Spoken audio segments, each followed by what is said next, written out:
एक लंबे समय पहले एक सुंदर सा गांव था। उस गांव में रंगैया और विमला नामक पति पत्नी रहते थे। रंगैया को उसके पिता का दिया हुआ एक खेत था।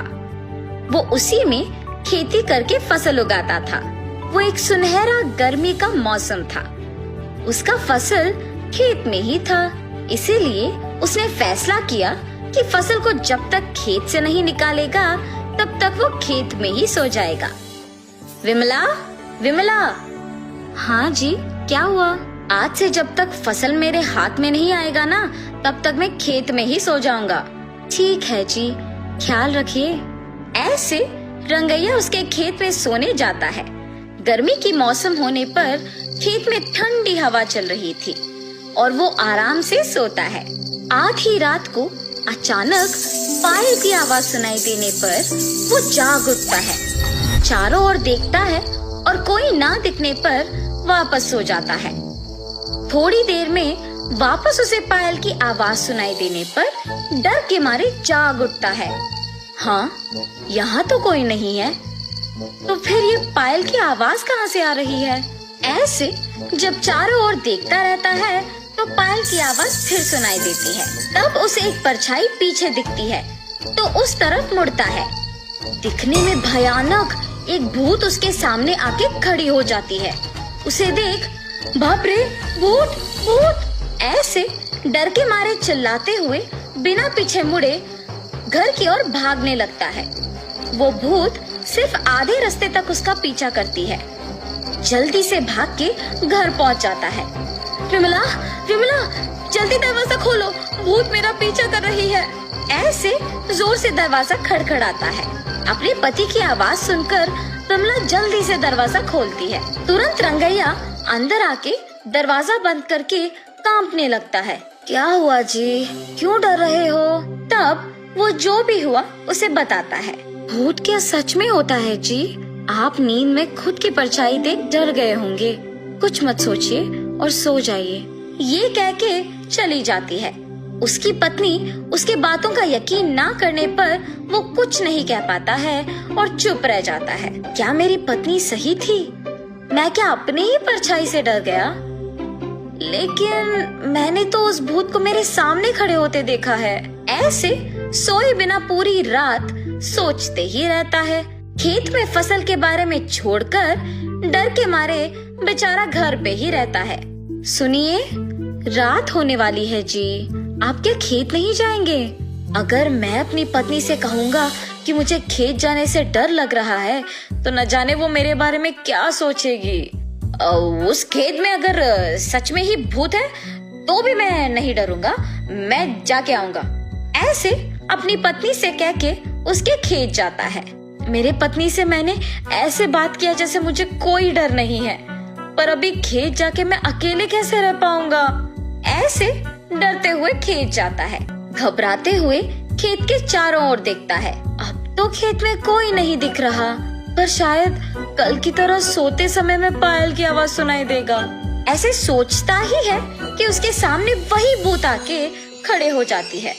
कल तो तुम बच गए, पर आज मैं तुम्हें बचने नहीं दूंगी।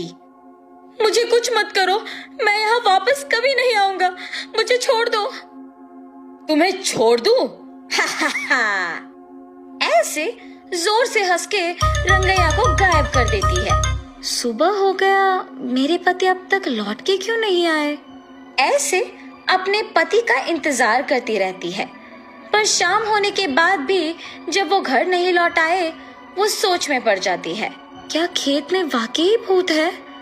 क्या उसने ही मेरे पति को कुछ कर दिया? नहीं, ऐसे नहीं हो सकता। पर मेरे पति कहाँ गए? मुझे जानना ही होगा। ऐसे सोचते रहती है। आज रात को मैं अपने पहचान के आदमी से खेत का चौकीदारी करने कहूंगी। अगर वो भी लौट के नहीं आया तो फिर इसका हल सोचूंगी। ऐसे फैसला करके विमला अपने पहचान के एक आदमी को खेत की चौकीदारी करने भेजती है। पर जब वो आदमी भी सुबह लौट के नहीं आता है, तब घबरा के सोचने लगती है। क्या मेरे पति की बातों के मुताबिक वहाँ एक भूत है? जिस आदमी को मैंने चौकीदारी करने भेजा, क्या उसको भी भूत ने कुछ कर दिया? अब मैं इस समस्या का हल कैसे ढूंढूंगी? ऐसे सोचकर खेत को जा रही थी जब रास्ते में उसे एक तितली कांटों के बीच फंसे हुए नजर आती है। उसे उन कांटों से आजाद करते ही वो तितली एक देवता के रूप में बदल जाती है और उसके सामने प्रकट होती है। ये सब देख विमला आश्चर्यचकित हो जाती है। एक साधु की श्राप के वजह से मैं एक तितली बन गई। मुसीबत के समय में तुमने मेरी मदद की है और इसी कारण मैं देवता का रूप वापस पाई हूँ। इसके बदले में तुम कुछ भी मांग सकती हो। ये देवता तो मेरी मुसीबत का पक्का हल निकालेगी। मेरे पति को उस भूत से आजाद करने के लिए मेरे पास सिर्फ ये एक मौका है। ऐसे वो उस देवता को सब कुछ बताती है। उस भूत से मेरे पति को बचा के उस भूत को हमेशा के लिए हमारे खेत से भिजवाने का हल बोलिए माता। ठीक है, मैं जो कहूँगी वो कर सकोगी ना? हाँ, जरूर करूँगी। ऐसे कहने पर देवता विमला को एक मंत्र बोलती है।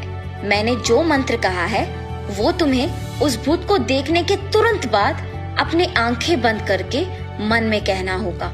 तब वो भूत तुम्हें छोड़ के चली जाएगी और उस भूत से तुम छुटकारा पा सकोगे। ऐसे कहने पर वो खुशी से अपने खेत जाके रात होने तक वहीं रुकती है। आधी रात को उसे अचानक पायल की आवाज सुनाई देती है। कहीं से तो पायल की आवाज आ रही है। भूत को देखते ही मुझे उस मंत्र को कहना होगा। ऐसे सोचते ही कुछ दूरी में उसे एक परछाई दिखती है। उसी तरफ मुड़ने पर वो भूत उसके सामने आकर खड़े हो जाती है।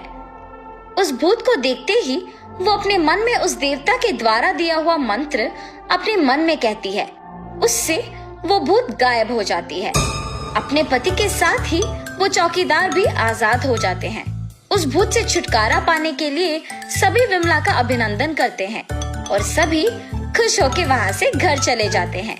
उस खेत से भूत का चले जाने पर रंगैया आराम से खेती करके फसल उगाते हुए खुशी से जीता है।